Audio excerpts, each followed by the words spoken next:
My name is Logan Hart. I was a combat medic with the 75th. 12 years in, 4 deployments, and more scars inside than outside.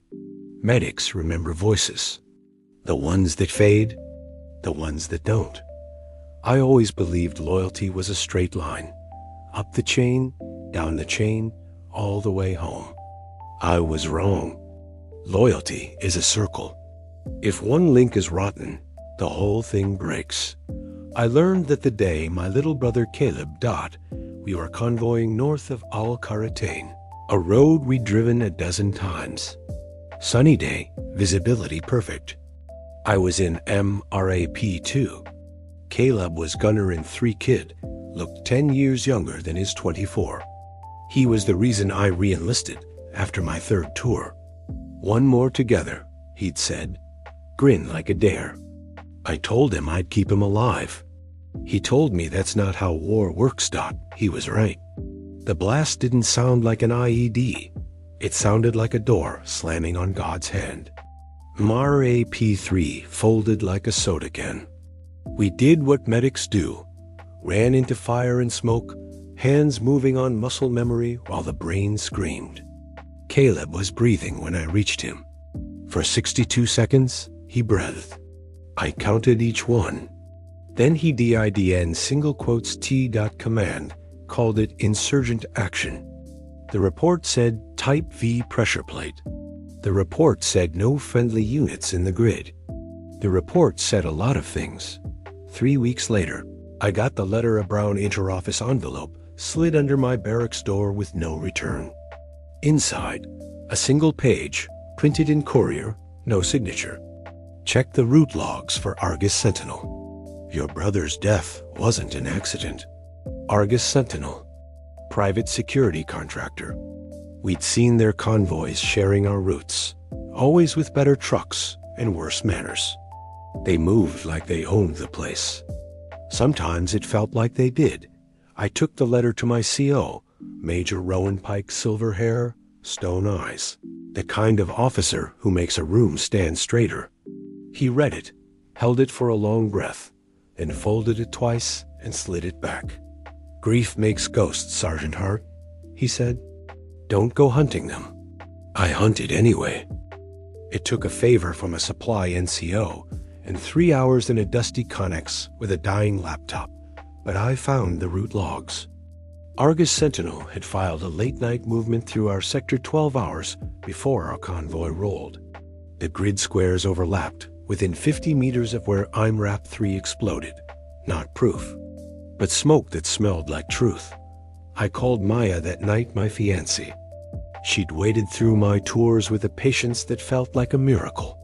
Come home, she said. We'll figure it out together. Her voice was soft around the edges, like always. Home sounded like a place you could seal with a yes. I filed a quiet request to Sid. It vanished into the same black hole Caleb went.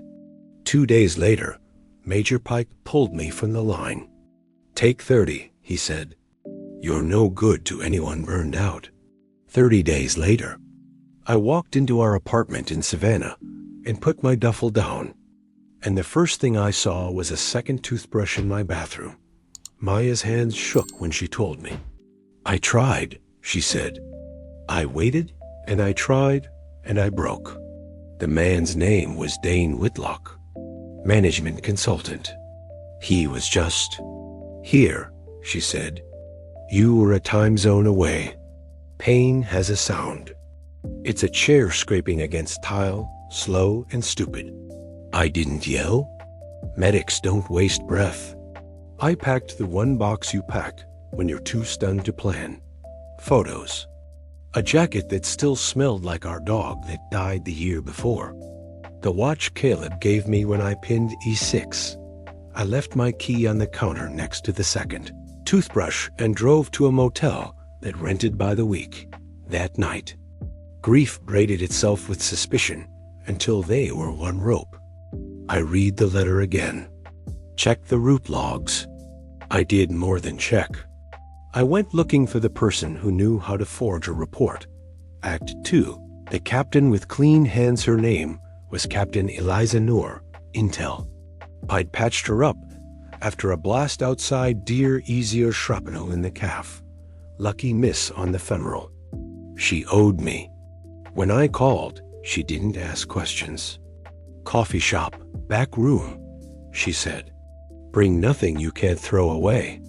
Eliza arrived in civilian black, hair tucked, eyes scanning the corners like habit. You shouldn't have that letter, she said when I slid it over. I shouldn't have a dead brother either. She studied me.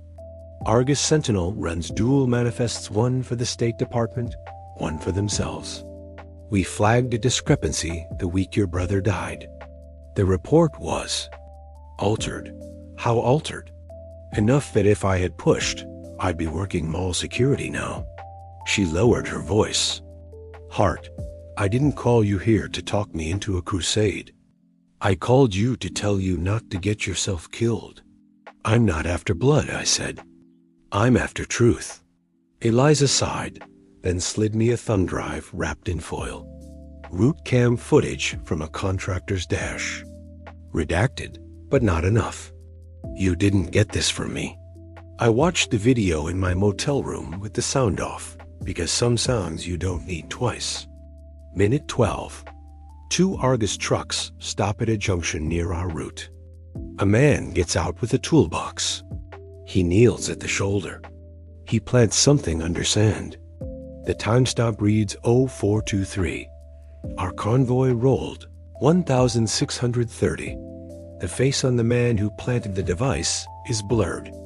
But when he stands, he turns toward the camera, and on his left shoulder is a patch Argus Sentinel, and underneath, barely visible, a name tape : Whitlock. My fiancé's new man had a very common last name. But coincidence is a coward's comfort. I typed Dane Whitlock into a people search. 2 Danes within 100 miles. One was a real estate broker in Macon. The other worked in risk management for a defense subcontractor with Argus contracts. I didn't sleep. Medics learn to run on fumes. I ran on fire. I needed proof that tied Dane Whitlock to that road on that day. And proof that Major Pike knew. Because if a contractor laid the device, someone in uniform helped write the lie. Eliza set up a meeting with a former Argus driver in Jacksonville, Rory Dow, who only agreed because he'd been fired for stealing diesel and wanted to watch the world where he'd worked burn. Dow chewed nicotine gum like it owed him money. We did not plant IEDs, he said. We planted road quieters, devices to shut down routes so we could move our cargo without locals. Flashbangs in the dirt. Scare, not kill. MRAP-3 wasn't scared, I said. Dowell swallowed, eyes flicking to the side. I didn't say it was the same device. Who gave the orders? Argus Ops Chief, he said. Goes by Cutter. Real name's Merrick Cutterson, ex-ranger. Likes to say the war never ends if you're billing by the hour. And Whitlock? Dahl shrugged. Cutter's errand boy. Soft hands. Hard eyes. I asked for documents. He asked for money. I gave him both. He handed me an external drive, scuffed like a survivor. Route plans. Internal emails. You didn't get these from me either. The emails weren't smoking guns. They were matches and gasoline. Phrases like deconflict with Army patrols and apply route quiet and client asset priority move. But one chain cut through. An Argus invoice marked confidential, billed to the Pike Foundation, a nonprofit started by Major Rowan Pike to support veteran transitions. The memo line read, Consulting, Logistics Deconfliction.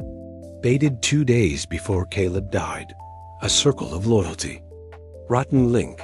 I drove to Pike's suburban cul-de-sac at 6 a.m., parked where I could see his door, and waited. When he stepped out to get his paper, I met him halfway up the walk. You lied, I said. He didn't flinch. Sergeant Hart, he said. Careful. Did you approve Argus on our route? I approved safety protocols to minimize local interactions, he said. His eyes never left mine. You think you're the first soldier who wanted a villain to fit in a single set of hands? This is larger than your grief. Then make it small, I said. Say my brother's name. For a second, something moved behind his eyes. Guilt or gas? You don't want this, Hart, he said, and went back inside, door closing with the soft click of expensive hinges. When grief meets rage, it asks for chaos. I gave it discipline. You learn in the field that loud gets you killed. I started a map on my motel wall. Red string, photos, invoices, Argus, Cutter, Whitlock, Pike.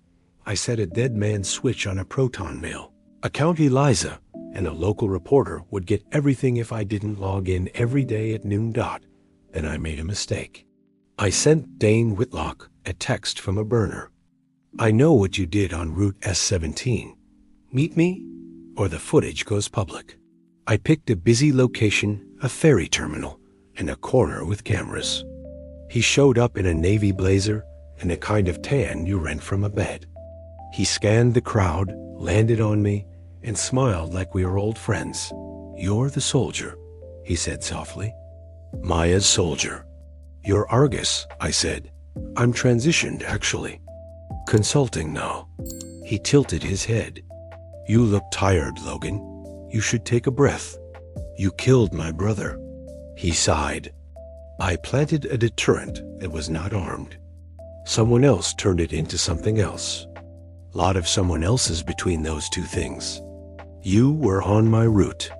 I was on our route, he said, almost annoyed. The way you people talk about roads, like you own dirt.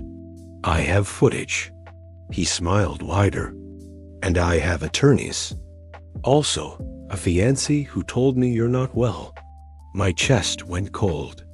She told you that you're spiraling, he said. That you blame yourself. I'm sorry, Logan. Truly.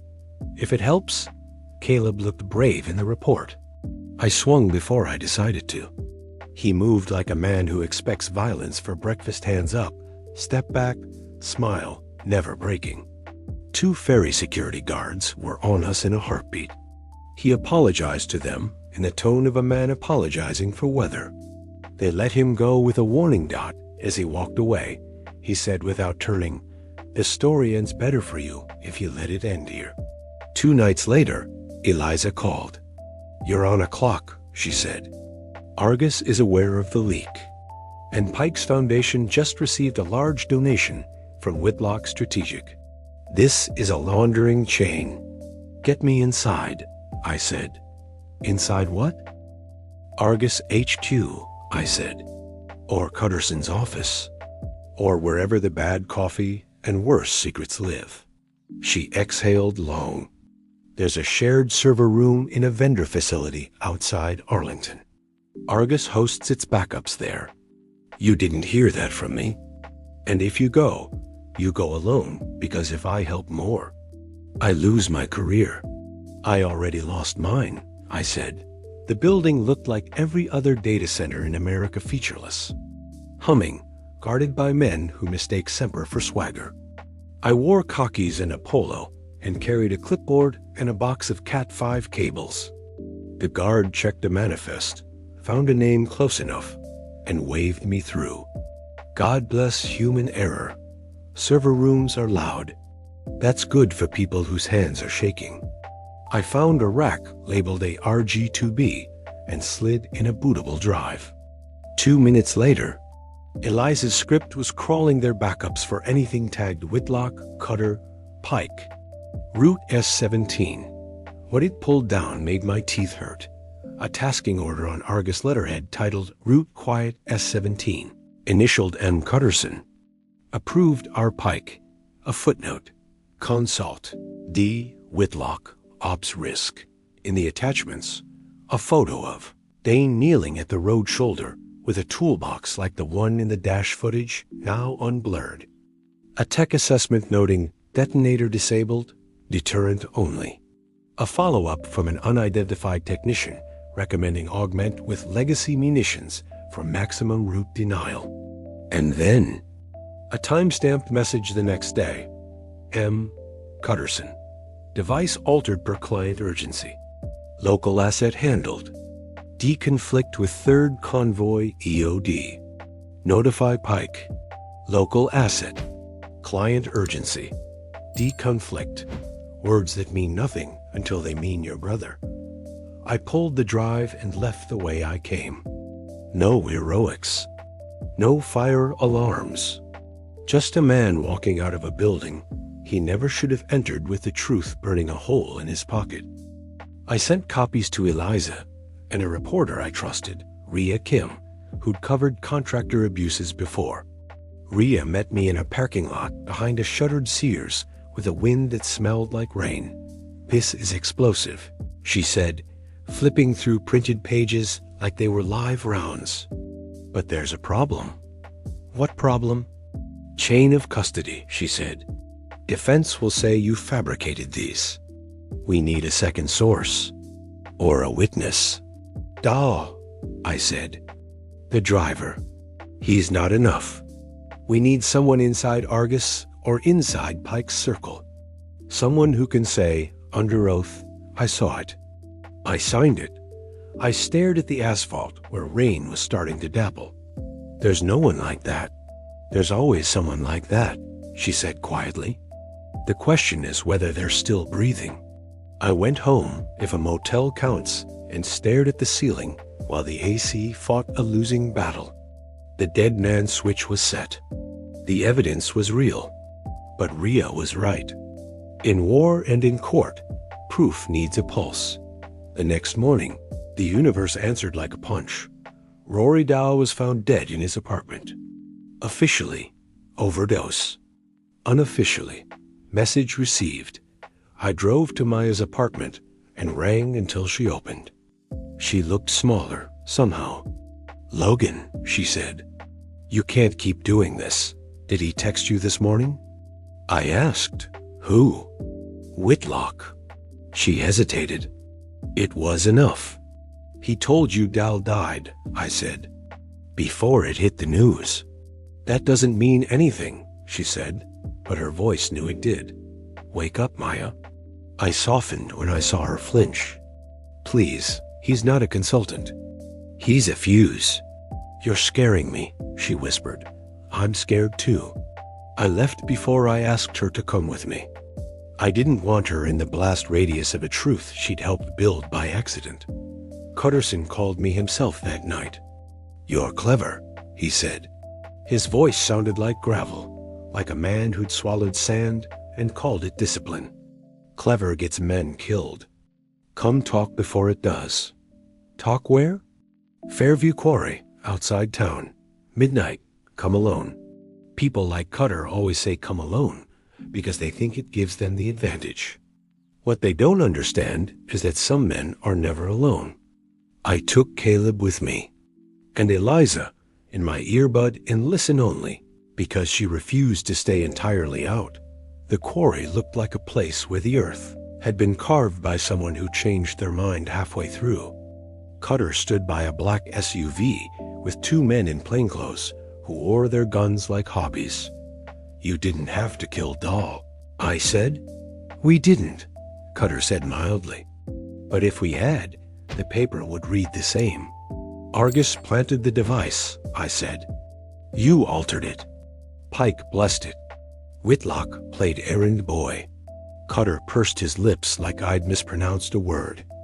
"You have no idea how commerce works, Sergeant. Roads are leverage. Fear is currency. We keep lanes open for the highest bidder. Your convoy got in the way of a supply run that mattered more than a kid's life." He shrugged.